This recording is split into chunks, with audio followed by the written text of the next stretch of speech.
News 18 आप देख रहे हैं। बड़ी खबर से बुलेटिन का आगाज करेंगे। आज शाम 7:15 बजे पीएम मोदी तीसरी बार शपथ लेने जा रहे हैं। शपथ ग्रहण से पहले जुड़ी हुई हर एक अपडेट हम आप तक पहुंचा रहे हैं। संभावित मंत्रियों को फोन जाना शुरू हो चुका है। ये समय का एक बड़ा अपडेट आपको दे रहे हैं।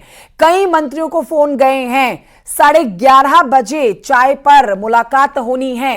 ये देखिए तस्वीरें आपके सामने उस वक्त की हैं जब मोदी को नेता चुना गया था गठबंधन का, एनडीए का, और आज शपथ ग्रहण करने वाले हैं।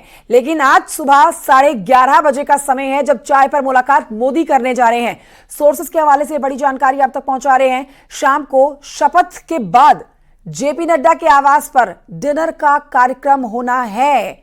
लेकिन उससे पहले जो संभावित नाम हम आपको बता रहे हैं वो नाम आप देख सकते हैं। प्रहलाद जोशी, अनुप्रिया पटेल, उत्तर प्रदेश से वो 6 नाम शामिल हैं जहां आज चाय पर चर्चा करने के लिए पीएम इनको बुला सकते हैं शपथ ग्रहण से पहले, जिन्हें फोन आ चुका है। राजनाथ सिंह का इसमें नाम है, अमित शाह का इसमें नाम है, अनुप्रिया पटेल का इसमें नाम है, जयंत चौधरी का इसमें नाम है, प्रहलाद जोशी का इसमें नाम है, जिनको कॉल जा चुका है। यह भी जानकारी दे देते हैं, गठबंधन की सरकार बन रही है तो ऐसे में हर एक दल का मोदी ध्यान रख रहे हैं। कोई गिला शिकवा नहीं, कोई नाराजगी नहीं, एक मत और एकजुटता के साथ आगे बढ़ती हुई मोदी 3.0 की यह सरकार जो है देश के विकास, विकसित भारत के एजेंडे पर काम करने के लिए तैयार है। तो आज बेहद महत्वपूर्ण दिन। एक तरफ पीएम मोदी शपथ लेने जा रहे हैं।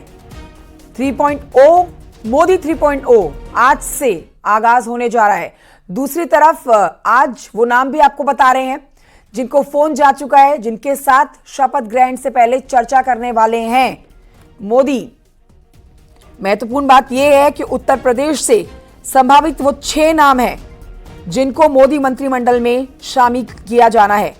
राजनाथ सिंह का नाम सबसे ऊपर, जिन्होंने मोदी सरकार के दोनों कार्यकाल में 2014-2019 दोनों ही कार्यकाल में बेहद अहम भूमिका निभाई है। फोन जा चुका है राजनाथ सिंह को। बड़ी जीत लखनऊ लोकसभा से उन्होंने दर्ज की है। तो ऐसे में एक बार फिर से 3.0 मोदी सरकार 3.0 में बड़ी जिम्मेदारी एक बार फिर से राजनाथ सिंह जो हैं वो निभाने वाले हैं। तो हर किसी के मन में अब एक ही सवाल है कि कैसी होने जा रही है मोदी 3.0 कैबिनेट। कौन कौन नए चेहरे इस कैबिनेट में शामिल हो सकते हैं। लोकसभा चुनाव 2024 का जनादेश सबके सामने है।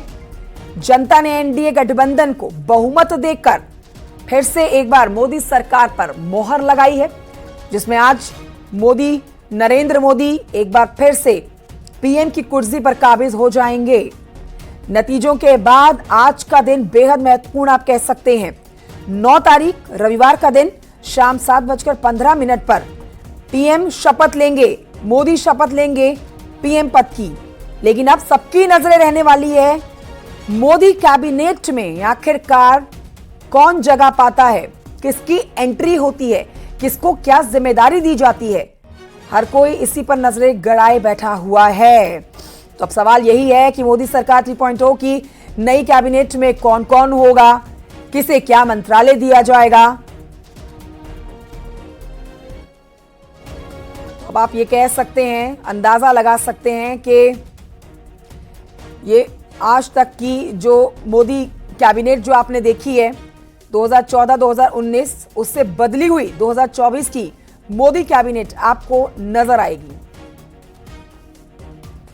किसे जिम्मेदारी मिलने वाली है ये देखना होगा। इस सवाल का जवाब हर कोई चाहता है। ड्रीम कैबिनेट इसको नाम दिया जा रहा है। मोदी 3.0 की इस कैबिनेट को ड्रीम कैबिनेट इसलिए नाम दिया जा रहा है क्योंकि कई ऐसे बदलाव 2024 के चुनाव में आपने होते हुए देखे।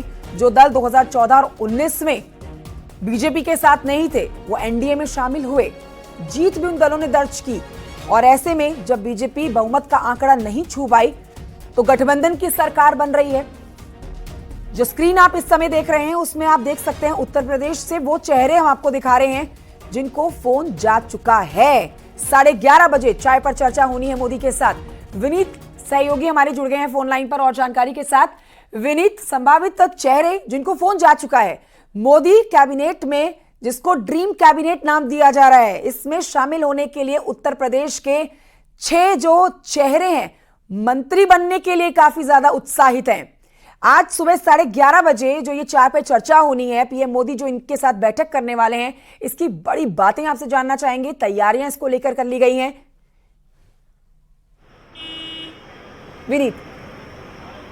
हाँ जी, निश्चित तौर पर कंचन मैं आपको बताना चाहूंगा कि प्रधानमंत्री नरेंद्र मोदी जो है वो 11:30 बजे जो है वो अपने मंत्रिमंडल के सहयोगियों के साथ चाय पर मुलाकात करेंगे और उसके बाद ही शाम में 7:15 बजे जो है वो उनके साथ शपथ लेंगे। साफ तौर पर अगर हम देखें 2014 में भी 2019 में भी प्रधानमंत्री नरेंद्र मोदी ने शपथ लेने के पहले अपने मंत्रिमंडल के सहयोगियों के साथ मुलाकात की थी और उसके बाद ही शाम को शपथ लिया था।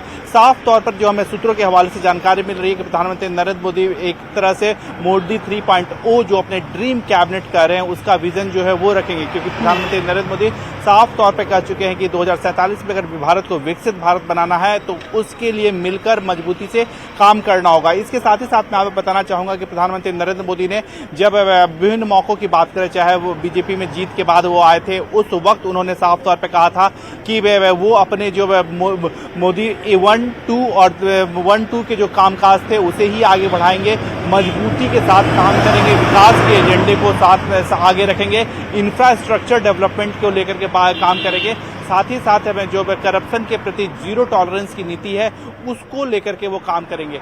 एक और बड़ी बात यहाँ पर मैं आपको बताना चाहूंगा कि जिस तरह से प्रधानमंत्री नरेंद्र मोदी ने साफ तौर पर कहा था कि वो कड़े फैसले जो है वो लेते रहेंगे, तो साफ तौर पर यहाँ पर जब प्रधानमंत्री नरेंद्र मोदी जो है वो मुलाकात करेंगे अपने कैबिनेट के होने वाले सहयोगी के साथ जो है वो मुलाकात करेंगे, उस वक्त वो उन सभी बातों को बताएंगे ताकि जब मोदी सरकार जो है वो अपना कामकाज करे, मोदी सरकार के जो, क्योंकि शुरुआत में जब सरकार बनती है तो सबसे महत्वपूर्ण होता है 100 दिन का एजेंडा।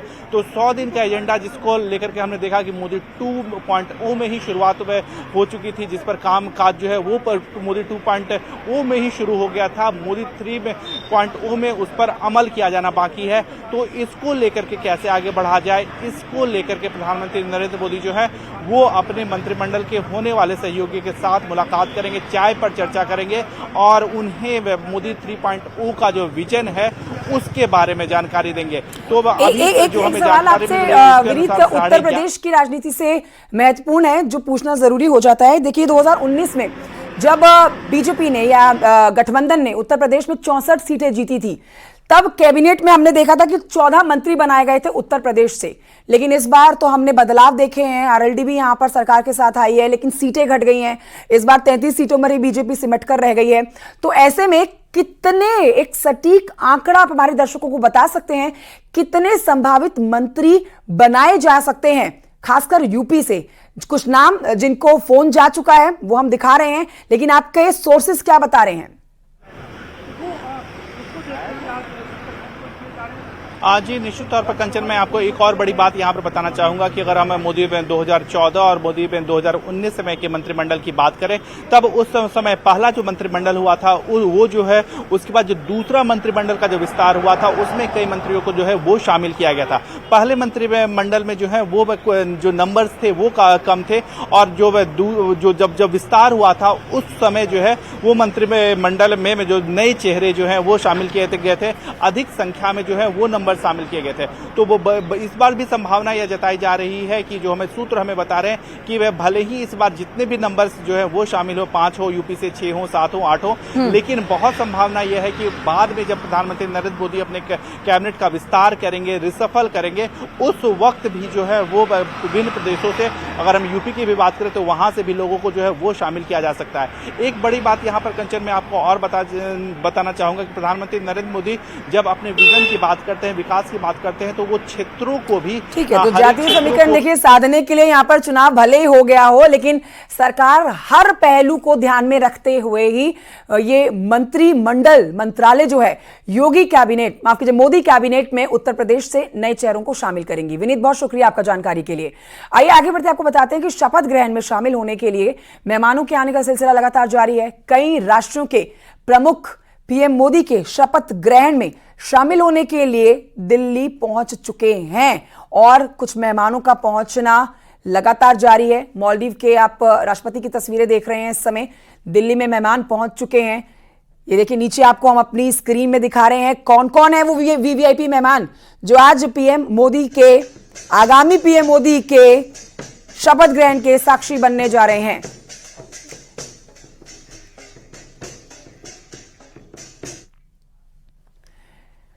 और आइए कुछ और खबरें आप तक पहुंचाते हैं। बुलंदशहर से जीत की हैट्रिक लगाने वाले सांसद भोला सिंह ने विपक्ष के शपथ ग्रहण से दूरी बनाने को लेकर एक बड़ा स्टेटमेंट दिया है। उन्होंने कहा है कि गरीब मां के बेटे को पीएम पद की तीसरी बार शपथ लेना विपक्ष के नेताओं को अच्छा नहीं लग रहा है और इसी वजह से विपक्ष के नेता शपथ ग्रहण से दूरी बना रहे हैं। भाई साहब, इतना ज्यादा इनकम्बेंसी थी, तमाम आपके सांसद हार गए जो लगातार चुनाव लड़ रहे थे, लेकिन आप तीसरी बार जीत के आए। क्या आपकी रणनीति क्या रही?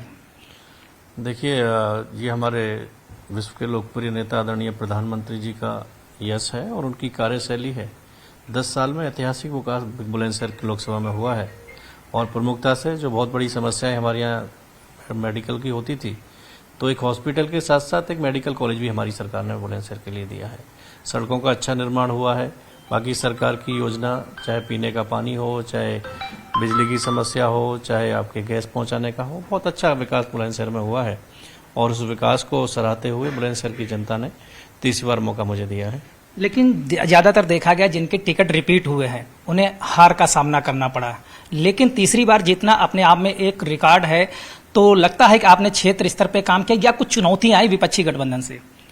भाई, प्रयास हमारा ये रहता है कि माननीय प्रधानमंत्री जी की जन कल्याणकारी योजना हमारे प्रत्येक कार्यकर्ता के माध्यम से प्रत्येक हमारे क्षेत्रवासी को उसका लाभ मिले। निरंतर हम उसका प्रयास करते रहते हैं, लेकिन कब कुछ लोग अलग समीकरण होते हैं। यूपी में जातिगत समीकरण भी काफी चलता है।